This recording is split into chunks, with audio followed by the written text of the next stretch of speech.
Hello there, and welcome to another episode of Cutting Through the Bullshit. I am your host, Dr. Stephanie Snyder, and I am a high-performance mentor. Through my unique blend of strategy, mindset, and intuition, I help men and women to cut through the BS in order to create a life and business they desire. Today's topic is brought to you by my 14-year-old. I picked her up from soccer last night, and she was visibly upset.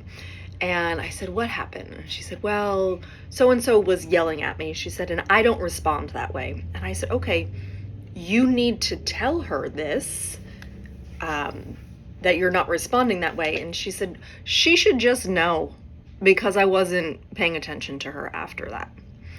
And I said, but that's not how it works. I said, your dad and I have been married for 18 years, and I still have to tell him how I feel and what upset me and why it upset me. He can't read my mind. Thank God, quite frankly, right? That would be terrifying. There was a movie, was it Mel Gibson was in that movie? What Women Want, I think was the name of the movie, where he could hear all of their thoughts and was then able to, make women happy, however you want to take that. But the thing is, we are coming into this world totally unfiltered initially when we're born, right? As we grow up, we create these own filters because our mind cannot handle all of the information overload that comes in. And so we choose which things are important and which things are not. So we all have a very different filter. We see, we hear, we taste things very differently than anyone else, right? And so when you are having conversations with other people or you are trying to resolve something, you cannot assume that they know what you think. Now, girlfriends, we share a different bond, and oftentimes we get this kind of sixth sense that one of our friends is like in distress or something, right? We reach out to them, they're like, oh my God, I was just thinking about you, right? Like, we have a different intuitive connection there. But men aren't always in tune to that. It's not that they're not capable of it, they're just not as in tune to it as women typically are. And so if you desire to have a successful relationship, you cannot assume that they know what you're thinking. You just can't. And so, yeah, it does require you to put your big boy pants on, big girl panties on, right? Whatever it is, and have maybe an uncomfortable conversation with somebody and say, hey, listen, when you yell at me, for instance, I was trying to coach my 14-year-old through this last night. I said, hey, you just need to say, the other night at practice, you were yelling at me about something. I just want you to let you know that I don't respond to that well. If you want to communicate something to me, here's how, right? And that's really what we have to do as adults, as we're growing up, when we're interacting with other adults, because not everybody is as emotionally mature as maybe you are. And you've got to give them that grace and know that, hey, you know what? You may actually be talking to an emotional 6-year-old, right? Who's about to lose their mind over anything that you say and quite frankly can't really keep your attention, right? I was on the phone with a client about this yesterday. And so when it comes to these conversations, if you are setting someone up for success, and I have shared this before, I'm going to share it again. My husband and I have this exercise. We don't necessarily use it a lot, but I do use it when I find myself emotionally charged over something he says, right? Because I know typically he's not trying to piss me off, but there are things that he'll say that come across differently than maybe his intention. And so the exercise that we do is, here's what you said, but here's what I heard. And you can do that with anyone. Here's what you said, here's what you said, these were the words, I was paying attention, here's what you said, but here's what I heard. And it may come across very differently. And I'm going to share this. I share this example quite frequently, especially when I'm talking about these kinds of things. Several years ago, we were having a fireplace built in our backyard. And the grass was a little bit smushy that day. And so my husband had said, hey, I'm going to put down some wood so that when the bobcat comes through, it doesn't tear up the backyard. Okay, cool, right? Perfect. So he goes off to work. The guys show up. They're working on the fire pit, all this stuff, right? And they're doing quite a few trips with the bobcat, getting the sand to the backyard so that they can lay down the flagstone. And he comes home and the backyard is ripped up. And he's pissed. And he sits down at the kitchen table. I don't know if he was having a snack or he came home for lunch or whatever, right? He sits down at the kitchen table and he says, see, this is why I have to be at home when contractors are here. I heard exactly what he said. Heard those words, right? That is what he said. He said, this is why I have to be here when contractors are here. But what I actually heard him say in my own mind was, wife, you're incompetent and you can't handle this. And when I told him what I heard, his jaw dropped and he was like, how did you get that from what I said? And so I explained it to him, right? There was a tone, there was, this indication, like the frustration came through as it was my fault and I screwed up and I was incompetent, right? And so just having that exercise where we can say, hey, here's what you said, but here's what I actually heard, allows you to actually set yourself up for success in a relationship. Because then it doesn't mean that my husband sits there and he overanalyzes all of the words that he uses with me, but he is open to me saying, you know what, that just came out differently. That didn't land probably the way that you wanted it to. And it allows our relationship to be much more open than if I were to emotionally shut down every time I heard something that wasn't what I wanted to hear. Right? And you see this, especially with children, when you tell them no and they lose their minds. Right? We say no, which is a 2-letter word, but what they hear is a number of other things following that. And so when I am typically not the no parent. I am the yes parent. I say yes to my children way more than I say no. My husband is the no parent. But when I say no, I give an explanation. It's not just, no, this is not a thing, it's not happening. Now, sometimes when they've asked the same question 400 times, I've already said no, there is no need to explain at that point. Right? And so it just, again, you've got to be aware of the situation. But the thing is, no one knows how what you said will land. Or what you heard. No one is going to take it the exact same way that you said it or you heard it. Right? This is why when you go to like a conference, when you sit down and compare notes, people are going to filter things and hear things very differently than you did.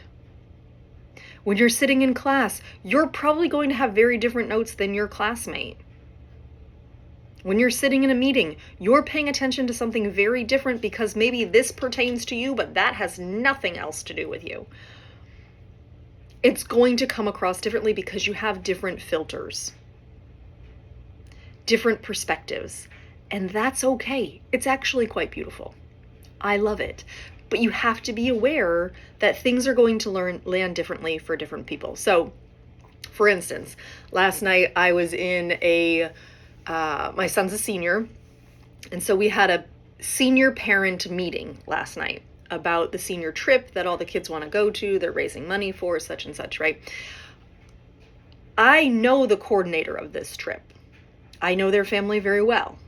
And so I was able to filter through most of the information as I didn't really need to know it.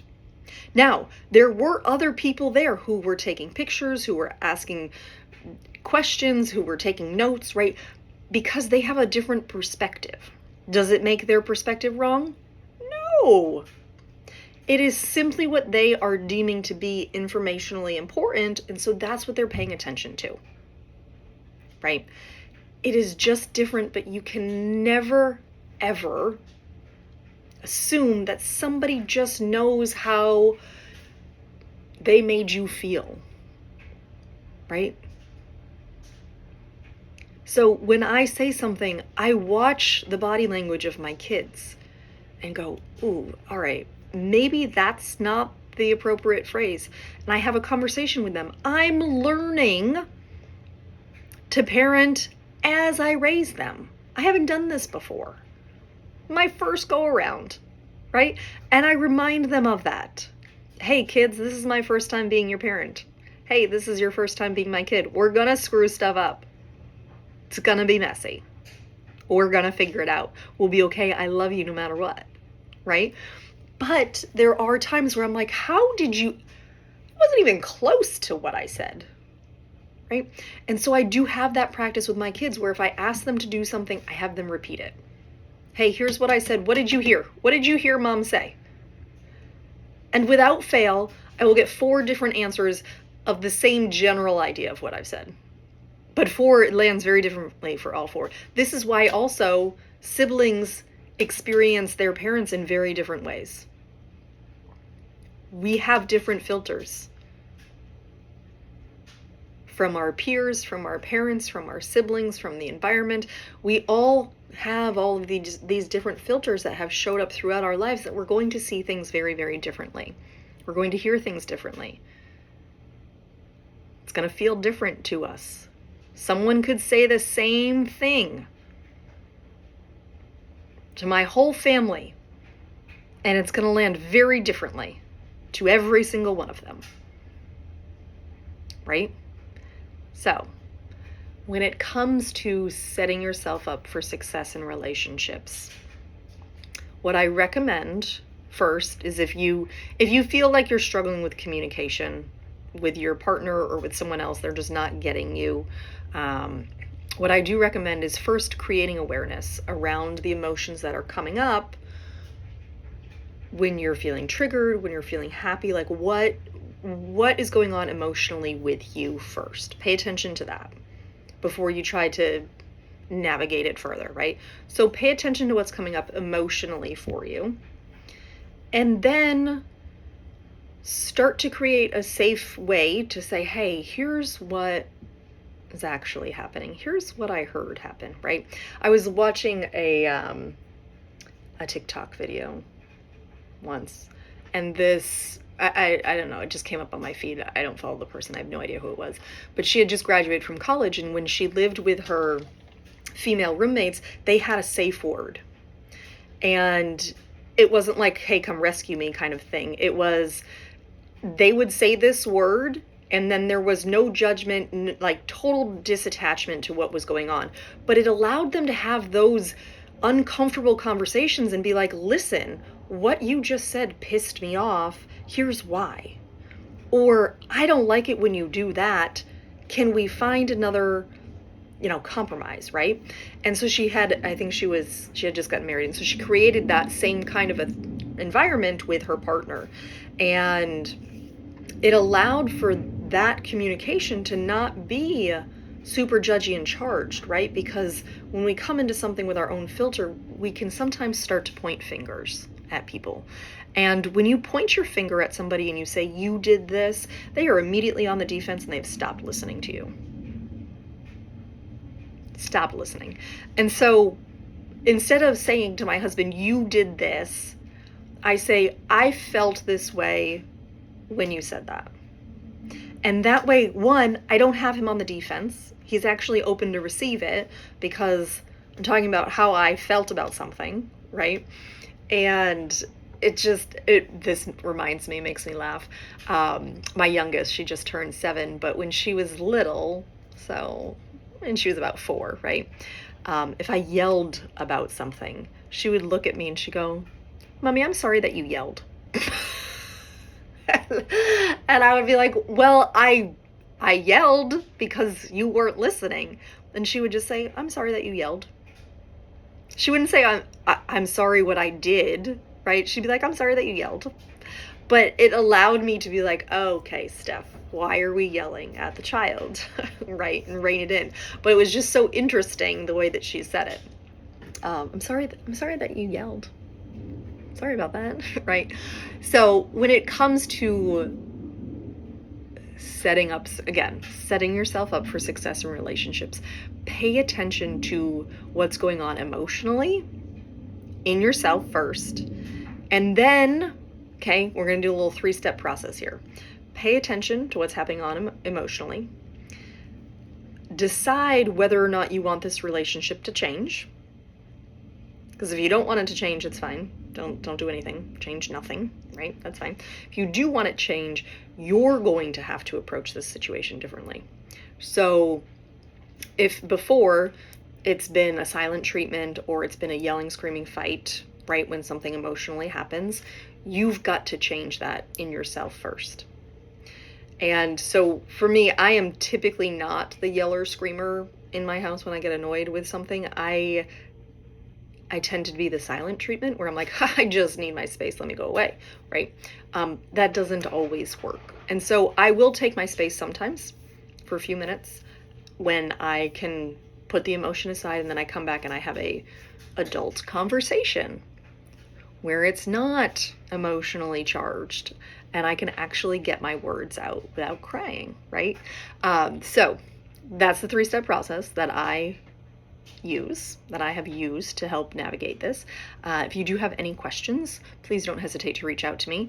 You can always leave a comment here. You can like and share the podcast as well. I would love that. If you're watching me on YouTube, thank you so much. You can always subscribe there as well.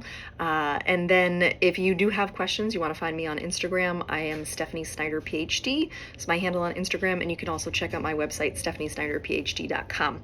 I am currently accepting private clients, so if that's something that you're interested in doing some more of that work, cutting through the BS, so you can create the life and business that you desire, would love to have a conversation with you and see if we're a good fit and we can get started as early as this week right now, because I have spots available for private clients. So I am sending you so much love. I hope you have a beautiful rest of your day.